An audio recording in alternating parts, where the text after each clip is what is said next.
Hey guys, welcome to the show. It is hashtag paranormal. I'm your host, Tim Rose. Hope you guys are having an amazing Friday night. We're usually on Wednesdays, but I was a little sick with COVID earlier through the week, so couldn't do much. Have the girls from Hunting Angels that are going to be on tonight, so we're going to talk to them, learn a little bit about their experiences, what they do, and hopefully have a good time. And I'm going to bring them on now. Hey guys, Hey, Hello. how are you? I'm fine. Doing good. Really good. Is How it about hot? you? Is it hot? I'm Holly, hot. We are too. Very. It's been a nasty, nasty week here in Kentucky where I'm at. We today when I was on my way home, my car was registering 97, I think. So Oh my it's gosh. warm. I had 98 earlier today. yeah. So where you guys from? We're in Dark County, Ohio, close to the Indiana border. North of I-70. Yeah. An hour and a half from Indianapolis. Yeah. About an hour and a half from Indianapolis, about an hour and a half from Columbus. So kind of in the middle of both. Yeah. So But how long next have you year- guys? Next year How I'll long be have going you to guys Houston. been? Oh, I'm sorry, sorry. I'm cutting you off. No, sorry. We, She's going to Houston next year. So it'll be half Florida or Ohio, half Houston. So Oh, so she's moving on you. it's okay. We will make it work. We actually were invited to Ohio for a trip. I think at the end of November, one of our friends invited us to go up and do Mansfield Prison. Heard of that? Yes. Yeah, it's that's the one that was on Shawshank Redemption, the prison that was on there, Mhm. and it's huge. It's one of those places that it's a bucket list place. So I'm gonna try my best to go. Mhm. Yeah, we've been wanting to go. Yeah, it's one of our bucket lists. Yeah. So tell me about you guys. What got you into the paranormal? Well, I kind of been interested in it my entire life, and then I think she kind of has too. Yes. And then all of a sudden, like she was staying over the night at my house for various reasons, and we just kind of got to talking about it and realized, hey, we're into the same thing. Why not do this? Right? And then she went down to Texas for a little bit and then came back and we're like, no, we're doing this. We're going to put this together. We're doing it. Yep. And then you had a dream. I had a dream. I was in a graveyard and someone came up. You're the Hunting Angels, and that's where it came from a dream, and it just worked. Yeah. So we decided, oh, let's do this. We love the paranormal. We love all things paranormal. And Yep. we just kind of went from there and was like, okay, let's start looking at what we can go do. Yep. And get out there. So that's kind of how we started. But almost 3 years ago. Yeah, almost 3 years now. Oh, so you guys been at it for a little while too. Mm-hmm. Yeah. Where all have you guys been? Mostly we stick around Indiana, but we have been to Bell's Mansion. I don't know if you've heard of that over there in Indiana. Fort Wayne, Indiana. We also went to Randolph County Infirmary twice now. We've been there twice. Stark Saloon, which is in Rosedale, Indiana. Mm-hmm. We went up to Eloise in Michigan. Oh, yes. We did Eloise. Anchorage, the Anchorage over in Marietta, Ohio. Yeah. Let's see. We went to. We just got back from Land O'Lakes. Yeah. Land Between the Lakes. And then Gettysburg, the David Willis house, the Jenny Wade house. Oh my gosh. What's the name of that other battlefield over there in Maryland? Antietam. We did Antietam, and then I've read about Antietam. That's yeah. It's another one, kind of like Gettysburg. Not as big.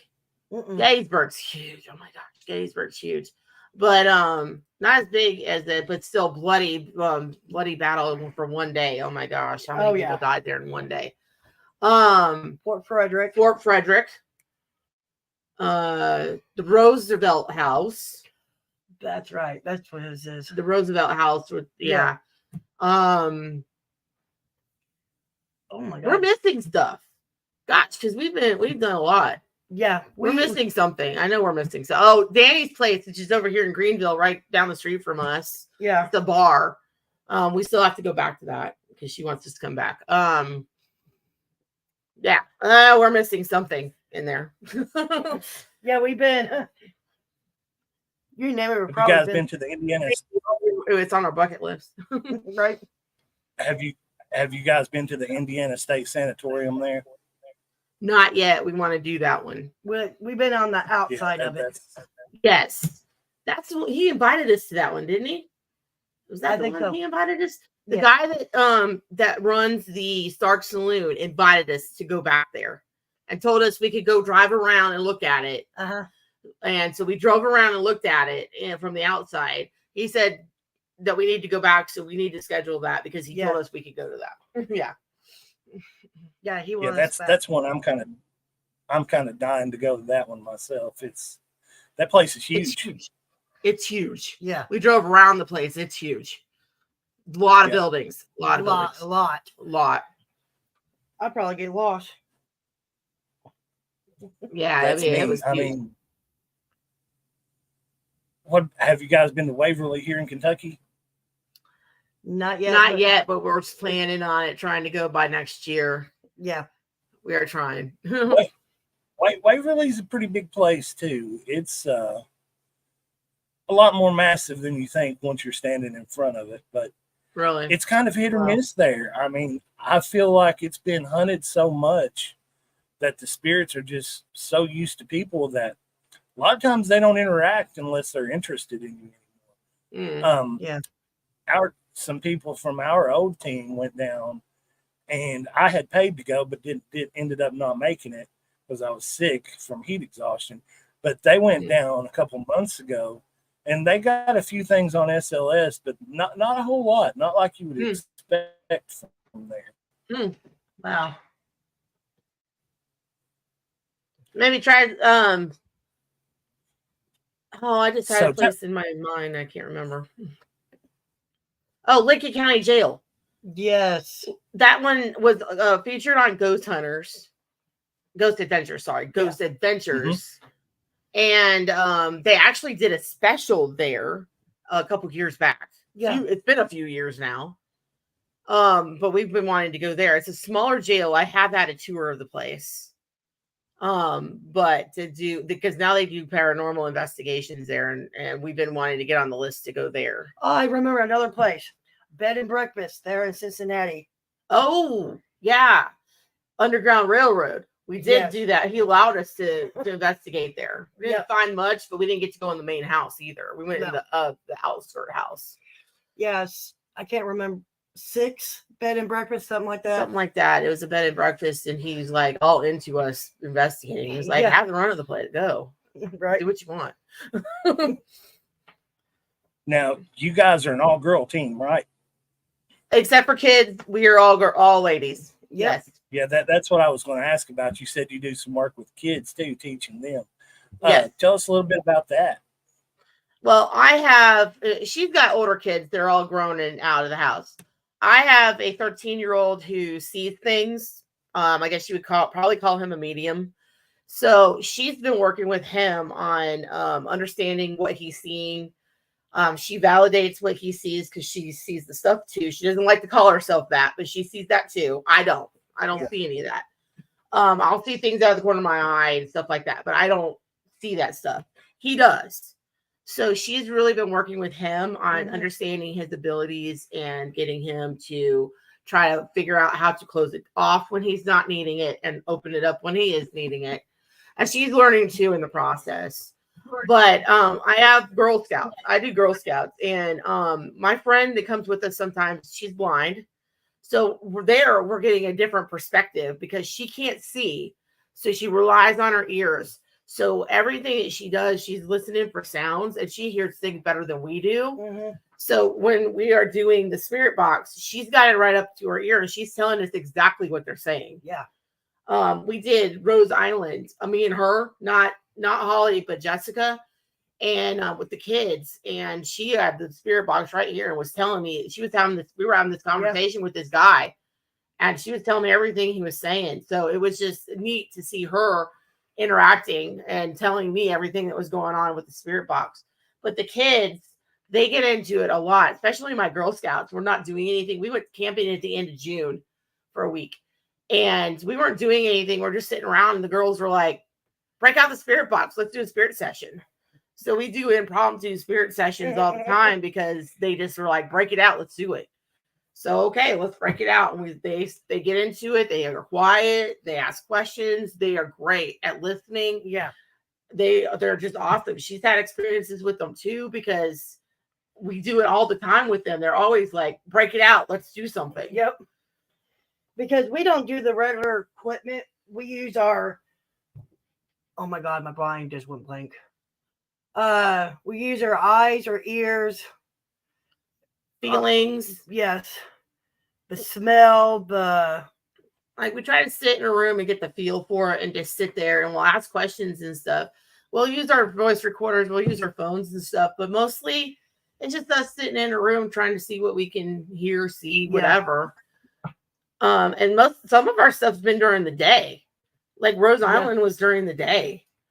We walked out there in the middle of the day, and we were just like, hey, the girls were like, bring the spirit box. Let's go over there and do a spirit session. So, I mean, I've got 17-year-olds that are into it all the way down to a new 7th grader and younger even, that are just like, let's do it. Let's go. I love this. This is awesome. So we teach them to hopefully one day them pass it on and can continue this. They love it. So why not? We're not scaring them. We're not trying to tell them to do anything that they don't want to do. They're telling us, hey, we want to do this. And we're like, yep. All right, let's do it. we do more than paranormal, the ghosts. We do Bigfoots, the UFOs, and all that. Mm-hmm. And that's something that I'm going to try to get into. We were just doing ghosts, but I've always been interested, probably more so interested in Bigfoot and aliens. So I think we're going to try to start doing some of that ourselves too. You need to go down to the Land of the Lakes. I had our sister team went down there a few months ago, and they did the railroad trestle that's there. And they had a lot of good luck there at that railroad trestle, which they were looking for Dogman when they were. Yeah, we were looking for Dogman. We found Dogman. Oh, yeah. Oh, really? And I heard him. She heard him. We were driving through there, coming back from dinner, and heard the scream. I heard the scream, and it brought chills to my spine. It was by the North Welcome Center. We were driving right by the North Welcome Center at like 9:30, 10 o'clock at night, roughly. Yeah. And she hears the scream. I didn't hear it. Now, my son was behind me in the seat, and he heard it. My other son's over here behind her and didn't hear it. So she hears it, and the whole rest of the ride is like, oh my God, that's just going through me. That scream. Yeah. Yeah. It brought chills to me. Then we find out later, because we went to a paranormal picnic. We find out later we meet Mr. Martin Groves. I don't know if you know who he is. I do. Mr. Martin Groves with the white beard and all that. And he wrote Peace Between the Rivers. Anyway, he has been out there looking for Dogman and Bigfoot and all that sort of stuff. Yep. And we actually got to meet him, and he told us that he had been out there that night shooting video by the North Welcome Center. When we drove past, they were out in the woods looking for a big Dogman. Yeah. Like, we didn't even know that they were out during that time until he told us. Like, oh my God, we heard him, and you guys were out in the woods looking for him. Yeah, I heard him. I want to go back. There's a campground down there somewhere that supposedly no one can spend the night in. Yeah, there's so much activity. Yeah, it was. We went to one. It was like right around the corner from there. Yeah. Because they were telling us that if you like the road like curves off this way, but if you keep going straight, it veers off to 2 different roads. Mhm. And then if you take one of them, it goes to that campground you're talking about. Yeah. Or the one that the first family or one of the first families got killed back in the 50s, I think it was. I think it was the 50s. Something like that. It was like in the 50s. 50s, 60s, 60s, something like that. It was a family of like 4 that got killed. Yeah. And they kind of like brushed it off, but then they sealed off the campground now. You can't can't go there and camp. Yeah. Nope. Even the one we were at, the lady has camped in there like a lot. Yeah. Over the years, and she pointed. We were towards the front, and we kind of set up base for like an hour or so, looking for Dogman and one of the front camping spots. And even she said, "Look right there. There was a campsite next to us, and then across the way, right behind us in the woods, were these rails." And she goes, "That was not here a month ago." So, and there are more camping spots back there. They've blocked this off. You can't go back there anymore. Slowly, they're blocking off this campground. She goes, "I'm surprised that anybody can even camp here anymore." They haven't blocked the entire thing off. Not yet. They're slowly blocking everything off because things are happening. Yeah, we're gonna figure out why. That kind of amazes me, because all these areas around Kentucky that they're national parks now, and I think that's just so things like that can get in there and live their life to keep people out. And you hear of a lot of disappearances in these parks, and the people are never found, or you don't get any traces of them. I know where I'm at here in Kentucky, I am probably 20 to 25 minutes from the Red River Gorge, which is has Natural Bridge and Sky Bridge and all those places in it. And there's a lot of Bigfoot activity reported up in that area. And where I'm so close, that's one of the things I'm getting ready to start going up there and spending a lot of time up there actually looking for Bigfoot. Because I've heard so many stories of people actually seeing them here in Eastern Kentucky. And if there's one out there, I want to see it. That's right. Yeah. I heard it. Land of the Lakes has a Bigfoot and a Dogman. At least one, a couple of them, he said. Yeah. Martin said. We were coming back from the Tennessee side because that's where the camping ground was, on the Tennessee side. So we're coming back because we had stayed at a cabin in the Kentucky side. So we're coming back through to go back to our cabin at about, what was it, 10? No, it was like 11 midnight almost. Yeah. We're coming back through and she hears, not a scream this time, a growl. Like, it wasn't a growl. It was like a howl. A howl. And she goes, "That was not a normal howl. I didn't hear it." She's like, "That's not a normal howl. That was a Bigfoot. It had to have been, because it was not normal." It's not a coyote. You just couldn't describe it, but I heard it. It was a big old howl, and coyotes or wolves don't do that. One of those things that you don't want to hear in the woods. Right. Exactly. Yeah. Yeah. Well, we did. So last summer, I took her down to Texas, and we camped pretty much like in different spots all the way down.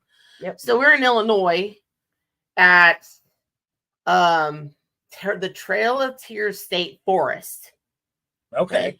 So this is the state forest. So we're camping at the state forest. There's nobody around us. Like, the nearest campground is a little ways down. It's not like a campground where they're right next to you. You got forest right next to you. Yeah. So we set up midnight or so. We finally get to bed around 1. We get woken. She had 2 dogs with her. Okay. She's in the tent in front of mine. I'm behind her. So we get woken up. We're going to say around 2 to 2:30, 3 o'clock in the morning. We're not really sure what time it was. We just know it was late. I hear a chirp from my right side, followed by another chirp. This is no bird, mind you. It was silent before this. And then another chirp on my left. The dogs start growling. Yep. At this point, and we know that this is not birds. No. They're growling. They were silent before this. So, and that's all we heard. But my son said that he saw shadows walking through our campsite. So he thinks that there was a Bigfoot walking through our campsite that probably came from the left that was going over to the other two that I heard on the right. And my pet was protecting a child than his owner. So one of her dogs, the bigger of the two dogs, she had a big one and a small one, crawled on my younger son was sleeping in her tent, and she crawled on top of him to protect him and was growling at whatever it was. They knew that there was something not right. Yeah. And that's what got me, is they're growling. Yeah. And that woke us both up. She's like, "Did you hear that?" I'm like, "Yeah, I heard that." And we've been discussing it ever since. So then we talked to those people at the para picnic and said, "Did they ever make chirping noises?" And she goes, "They mimic any sounds. We heard a Bigfoot. That had to have been a Bigfoot." Yeah. Yeah, So and now I've we heard the got- same thing. Yeah. Really? Yeah, I've heard them mimic just about any sound too. Yeah. I mean, because we were like, it's got to be a Bigfoot. There was nothing before that. But do they chirp? I don't know. Because we were kind of on the fence. Right. We're like, well, we were going to go out and meet Willie and Jeff from Mountain Next week. Monsters next weekend. So we were going to wait and ask them. Well, we asked at the para picnic, and they were like, "Oh no, they mimic everything." I'm like, "Oh gosh, we heard one." That was them. Yeah. Or more than one. We heard like 3 of them. Right. So do you guys do any kind of UFOs or anything? I'm always looking at the sky at night, and we go camping a lot. Yes. We're always looking at the sky to see what we can see. Wow. Yeah, you never know. When we were at the para picnic, it was surprisingly quiet. I kept looking at the sky going, "This is weird," because I usually see something other than airplanes by now. I only saw airplanes that night. It was kind of weird. Yeah. And then, but mostly when I go to other places, I see things all the time. And I kept mentioning to her, I was like, "This is weird. I always see stuff." But we were sitting out there for a good hour and a half, 2 hours looking at the sky and doing paranormal, like ghosting at the same time. But I'm staring at the sky. I'm going, "This is weird. I usually see stuff." So I'm always looking at the sky. We got the girls. I was showing them stuff at the sky and having them start looking at the sky too at night. Yep. We lay up underneath there, or I just sit there in a chair and look at the sky. So yeah, I'm always looking for UFOs. If I'm laying down, I'll just go to sleep. So yeah. So I'm the one that's always looking for the UFOs and trying to find UFOs. Yeah. That's me. When I was about 19 years old, I moved to the next county over. And a couple times a week, I would come back here to see my mom and dad. And I was always traveling these little curvy side roads to get back home late at night, because when I came up here, I would stay until 10, 11 o'clock. And I guess I was about 19 years old, and I was going home. These little roads that no one really lives on, you might see a house every 2 to 3 miles. And I passed this field that it was a hay field that they had just recently cut. And there was a big bright red glowing ball right in the middle of that field. Oh my God. And this thing, it kind of kept pace with the car for about 100, 150 yards. And then it just shot off, just like rocket speed, and disappeared. And still to this day, I have no explanation for that. I don't know. Wow. I don't know if it was a ghost, or I don't know if it was some kind of UFO. Wow. Because it was small. It was probably the size of a small fishing boat, but it was just really, really bright red. And it was almost like it was hovering on the ground. Like I said, it kept pace with the car for about 100 yards or so, and then just shot off into nowhere. So I still, to this day, I don't know what that one was. But that was probably one of my first experiences, I guess. Mine was I'm not from Ohio at all. I ain't either. I'm actually from North Carolina. Mostly is where I was graduated, where I was mostly raised, mostly. Yep. But anyway, I was in Fayetteville, and the big thing in Fayetteville is the military base, Fort Bragg. If you've heard of that, it's really close to Fort Bragg. So I'm used to aircraft. I'm used to bombing. My house rattled because we were near bombing ranges all the time. So me and my friend, not her, it was another girl. I had taken her out to do the ASVAB to try to join the military. And we were coming back home on one of the main roads. So there's cars everywhere. But it's dark. It's like 10 o'clock at night, something like maybe 9 o'clock. It was dark. I'm looking ahead and I'm seeing this bright light in the sky, and I'm trying to figure out what planet it was. The only thing that could be that bright, right? It's got to be a planet or something. So finally she pipes up, what planet is that? And I'm like, I don't know. I've been trying to figure it out the last few minutes. As we're saying this, it literally, the dot goes, boop, gone. Little streak to the right, gone. Disappeared. That was not an aircraft or a airplane. That was something else. Yeah. Because nothing we have can go that fast and be gone. No. Gone. Yeah, like, we just saw a UFO. Oh, wow. I think that was my first UFO actual experience. I'd heard stories before that, but never saw anything. Right. Especially around the base, because they got the air base over there too. And we were like, people were seeing things all the time because of that. But that was my first experience. But I had one just a couple months back. Oh, yeah, I remember this one. Okay. I was going to get my son from work. It was about 10 o'clock, roughly. Yeah. Roughly 10 o'clock. And we're coming down the road. I come to a curve in the road, and there's trees and everything. So we curve around the curve, and I'm looking above the trees, and there's this two lights. And it's going at an angle, and I'm thinking it's going to crash because it looks pretty bright. Yeah. And it's going at an angle like this and then gone. I was like, oh, that is not a normal path for an aircraft because I go down this road all the time. I know I've never seen that before. That was weird. My son was sitting next to me, my 13-year-old. He's like, what the heck was that? I'm like, I don't know, but I'm expecting to come around the corner somewhere and find a crash. There's no crash.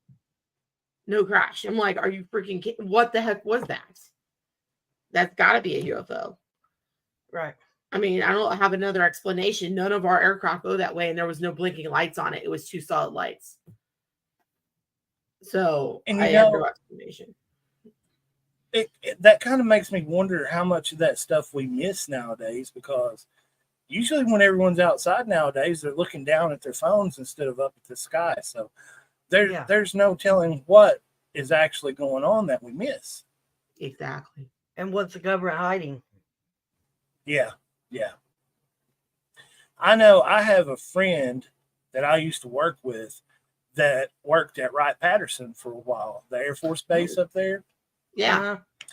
And he had told me that when he was there, that there was a sheet of some sort of metal that kind of puts you in mind of aluminum foil.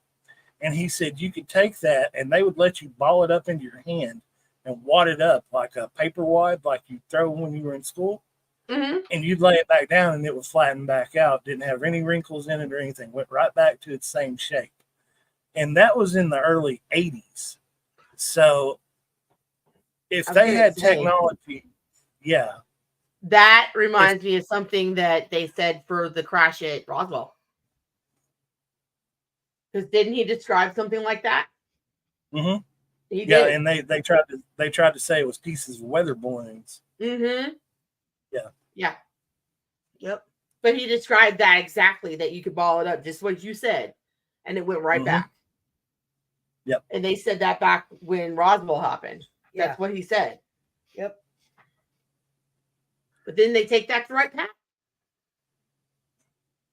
Yeah. Didn't they take that craft to right path? Yeah. I think they did. I think they took it to right path. Yeah, it eventually ended up at Wright-Patterson. Yeah. And the same thing with the Bell from Pennsylvania. Yeah. Yeah.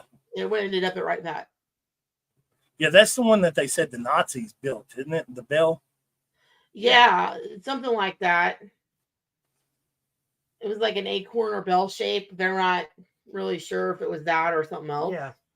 Yeah, their explanation was it was, I think it was supposedly a German aircraft, but I mean, how'd they get it over here? I don't think that's what it was at all. I think that was just another cover up.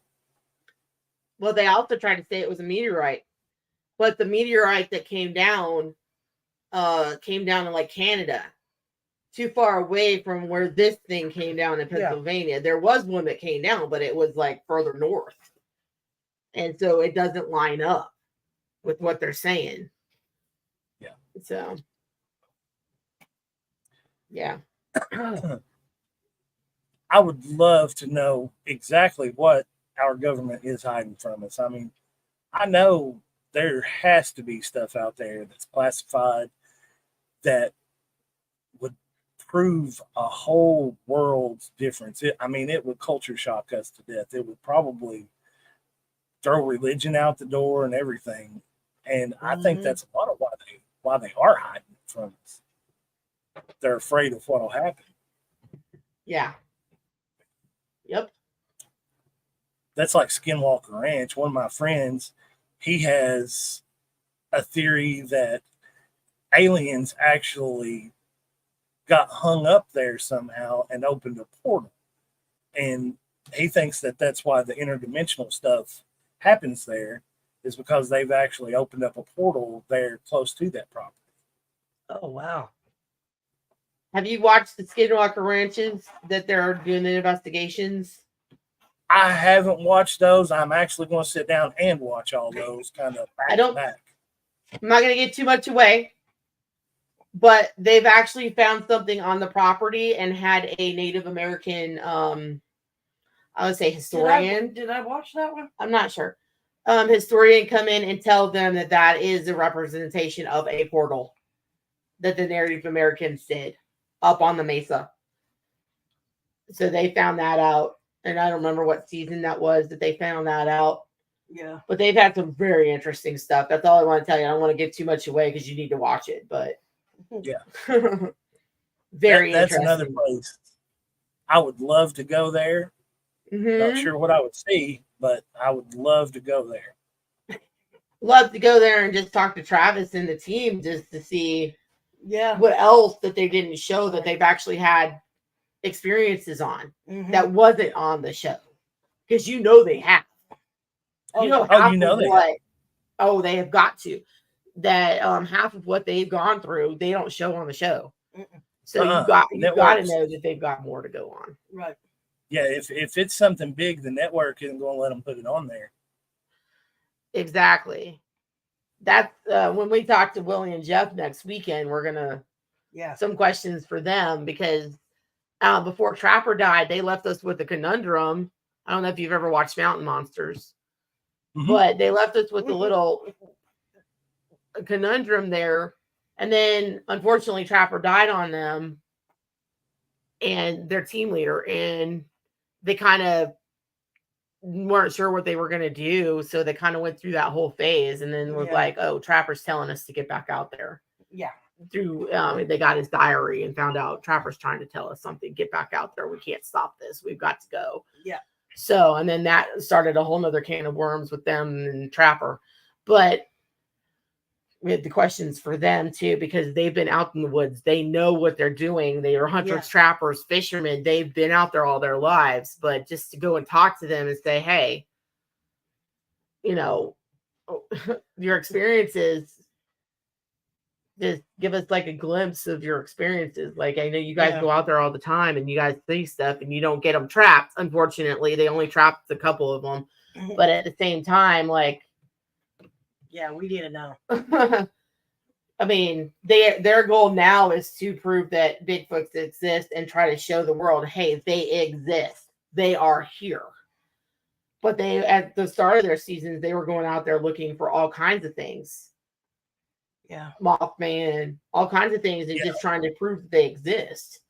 Or are people blowing it out of proportion and it's actually like, it's actually smaller than it really was, and then people are saying that it's 5 times as big, or whatever, and then them trying to say, look, it's just that, it's not this 20,000 times big huge animal. It's this small little pig, like he's not gonna hurt anybody, kind of thing. That was what Trapper's original goal was, though. But Now they kind of shifted gears into Bigfoot. But we're going to go meet Willie and Jeff on Saturday and talk to them. And then we meet the rest of the team at the end of September for that, what's it called? Smoky Mountain Cryptid. Smoky Mountain Terror Cryptid down in Tennessee. Piney Flat. In Piney Flats, Tennessee. So, Yeah, I would. Yeah, and then I we're would going to like be to at have the them. Bells in November.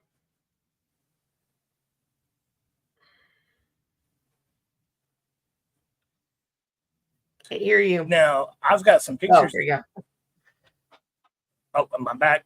Yeah, I kind of lagged out there for a second. My Yeah, you screen did. shows up on me there. But yeah, I would love to have those guys on this show just to kind of pick their brain and see what kind of experiences they've had, if they're willing to talk about it live. Right. But now I have Yeah, some I mean- pictures that. Oh, go ahead. go ahead. I'm sorry, I cut you off. No. Go ahead. I've got some pictures that you guys sent me, and I'll pull those up now, and I'll let you guys tell us kind of what they are. Okay. Okay.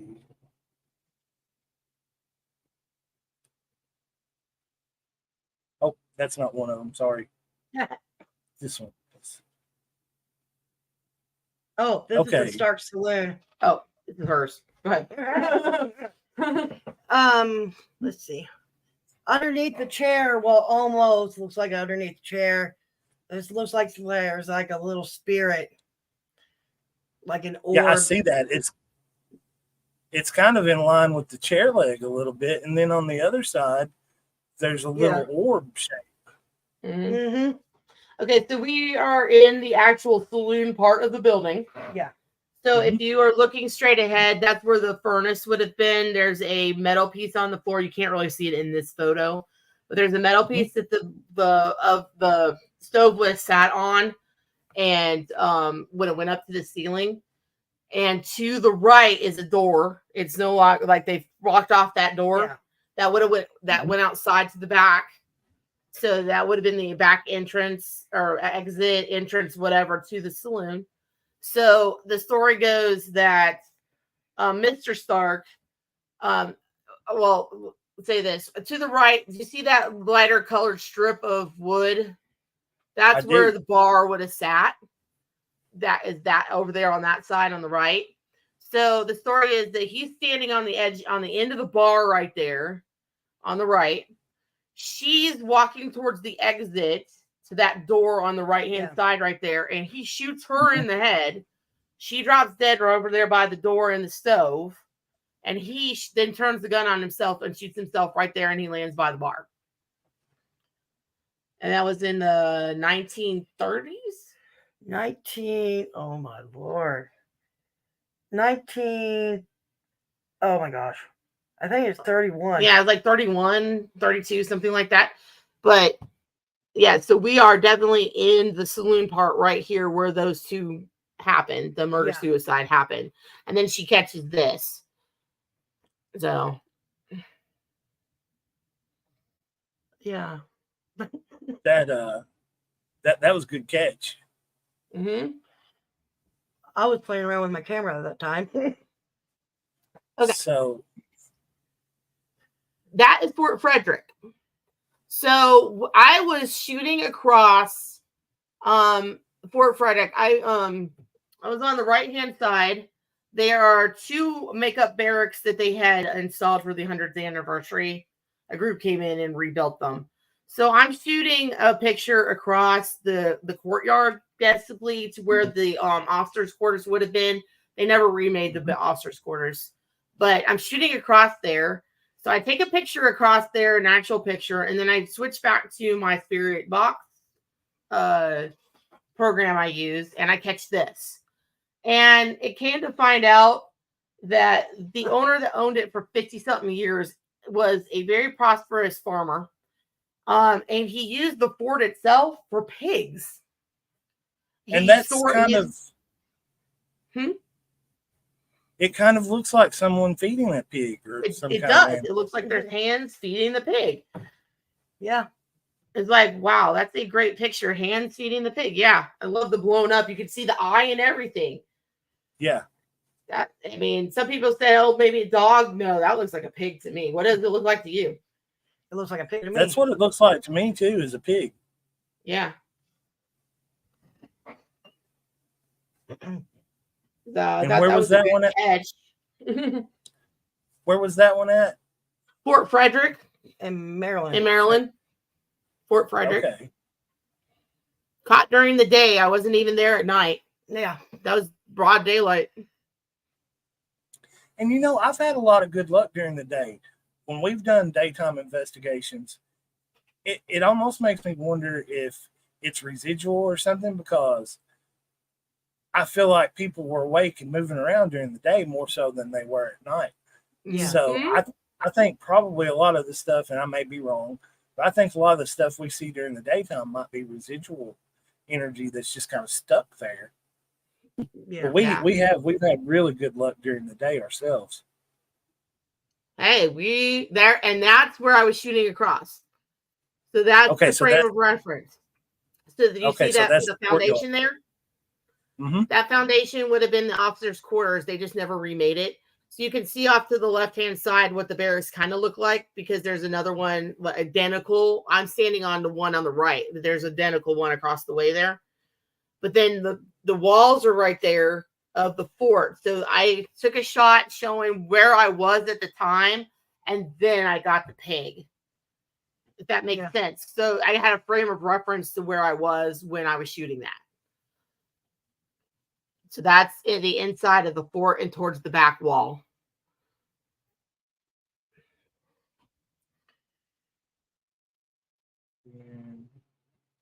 She wasn't with me on that one. Okay.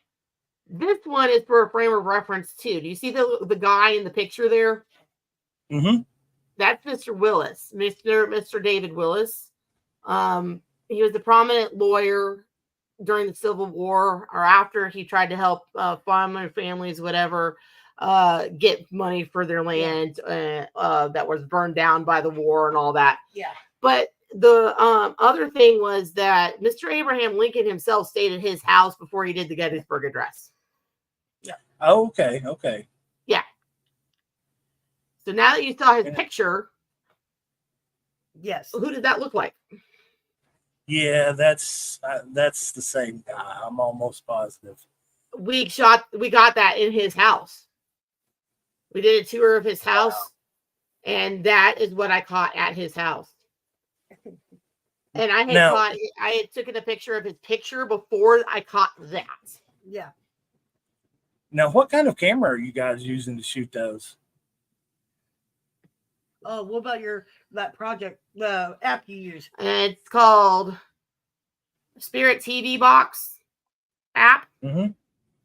So, like, I was showing people around David Willis' house because they're like, "Oh, let me back out of your way. You're taking video or whatever." I'm like, "No, there's too many people walking around here. I'm not shooting audio because it's going to be damaged. There's too many people walking around. I'm just using this." And I said, and I show them, I said, "You can't see me, can you?" "No." "Okay, it's only going to pick up spirits. That's all it does. You can't see me. You can't see her. I'm not taking photos of you whatsoever." So literally it does the whole kind of like a TV used to do the when you turn it off with the fuzz. Mm-hmm. So it's got the fuzz going all across the screen, and that's all you see. And then it'll flash. You saw that little box in the corner.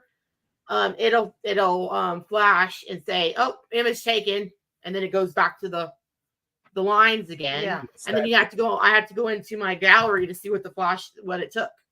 Sometimes you can't make it out. Yeah. Sometimes you're just like scratching your head going, "What the heck is this?" And then sometimes you catch the pig and you're like, "That was the only pig that we caught." But it's like, that's clear. And then you catch him and you're like going back, and we were in the thing and I showed her and she goes, "Oh my God, that's him." So we run and we go find a picture because we're like, "Look at the picture. Look. Oh my God." So we're like, you can definitely right there in the thing. Now that we think it's him and his wife, but we're not 100% on that. He's like a little older than that, I think. Yeah. Yeah, it But looks like he's we a little think that more. that's him on the right or left and her on the right. No, do you- wait a minute. The women's right. It's on the left. Oh. Wait a minute. Because that looks like a beard to me. See what I mean? Oh, okay, yeah.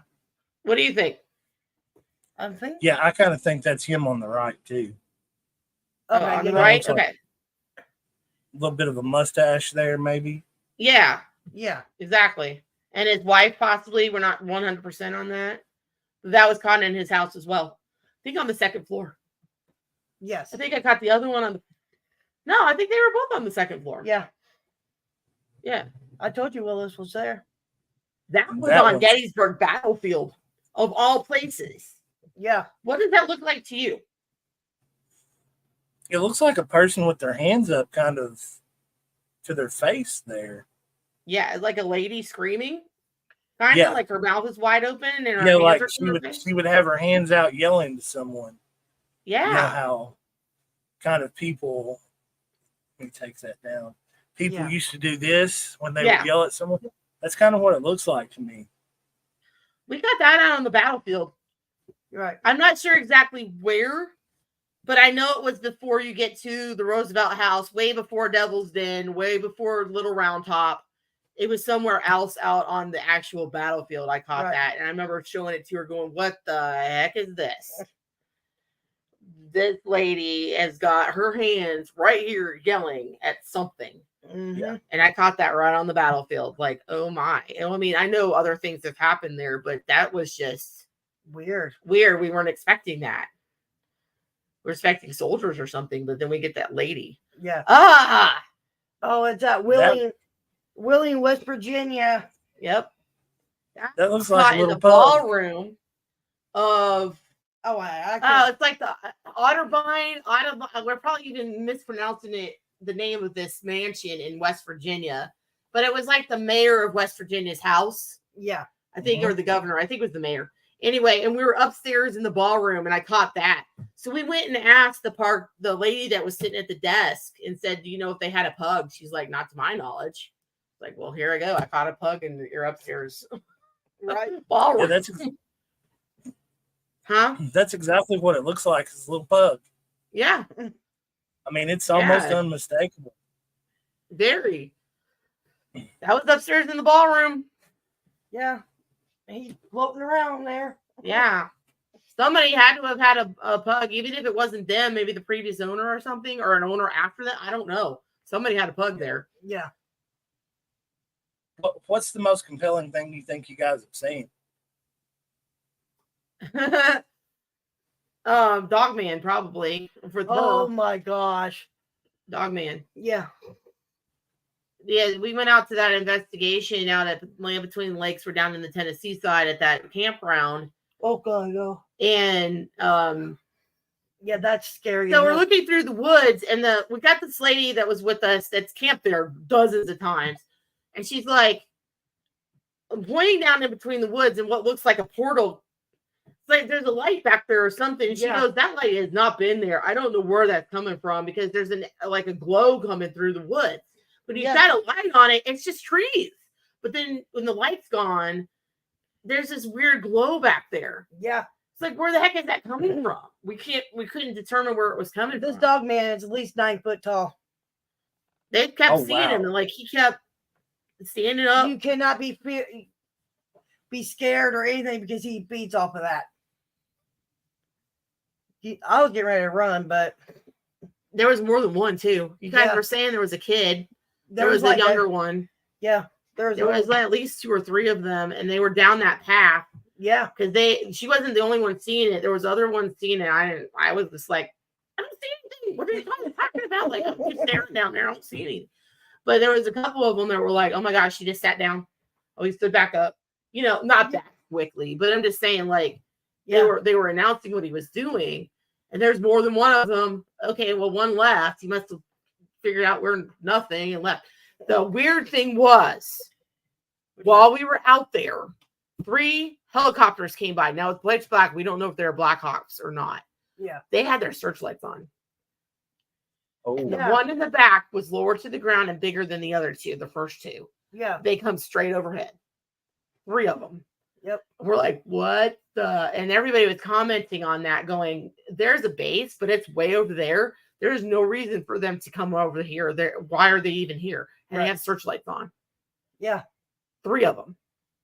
Back to back to back. And we're just like, what the? Yep. They are seeing what we were doing. Why were we out here? Yeah. That's our belief anyway, because we couldn't tell. It was pitch black. We couldn't tell if they're Blackhawks, whatever they were. But even they were commenting, I doubt that they're on radar. They're too low to the ground. Yeah. It was the weirdest thing. Yep. Weird. You know, I say that I would want to see Dogman, but if I did, I don't know what I would do because I'm too fat to run. So I guess I would probably become a mule. 'Cause I know I'm not getting away from him. You'll be his breakfast, lunch, and dinner, and brunch maybe. Yeah. And leftovers. Right? Yeah, he can snack on me for a day or two.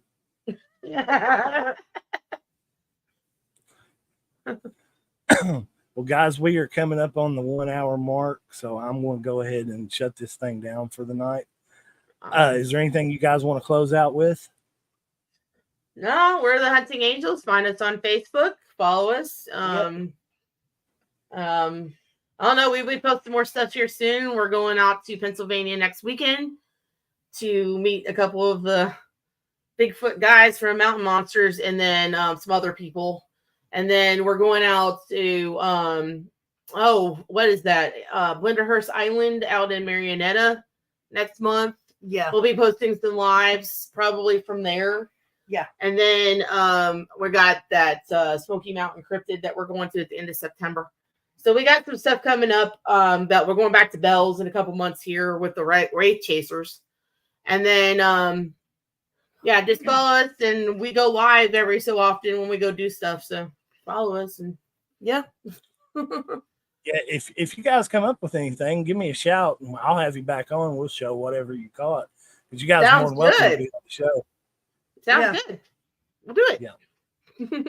Well, guys, thank you all for coming on tonight. Thank you for having us. Yeah, thank you. And stay in touch. And like I said, if you guys catch anything, we'll show it, get you back on here. Love to. Hey, we'd like to go out and hunting with you sometime. That would be awesome. We can do that if you guys, if you guys are going somewhere. If you guys are going somewhere close, let me know, and I'll do the same. Definitely. Okay. Yeah. Definitely. Because I've got basically every piece of equipment that exists, and I'm like you guys. I really rather go by my own senses, but at the same time, I like having some of the equipment around just to kind of validate stuff. Because I don't put a whole lot of faith in that equipment because I know people can manipulate it too. Because like the REM pods, a walkie-talkie will set those off just with a push of a button. So I kind of like to rely on my own senses, but I like to have that stuff just kind of as validation because if we're somewhere and no one has a walkie and there's no phones on and one of those REM pods goes off, well, I mean, that's not necessarily doesn't mean it's paranormal, but it's a good indicator to point you in the right direction, I think. Right. Yep. But guys, once again, thank you for being on tonight. Well, thank you very much for having us. We enjoyed it. And I look forward to having you back on. Oh, we look forward to it. We will be sending you stuff. Okay. Thank you, guys. Thank you. Have a good night. Good night. You too. Bye. Bye. Guys, if you're out there watching and you want to be on the show, you can text or call the phone number that's across the bottom of the screen. Also, like I said in the show, we have started another team. So if you're experiencing anything at home, you can reach out to that number and I will get someone with you and we will try to help you if you're experiencing a haunting, need spiritual advice, anything of that nature, reach out. We're here to help. Thank you guys for joining us tonight and have a good night.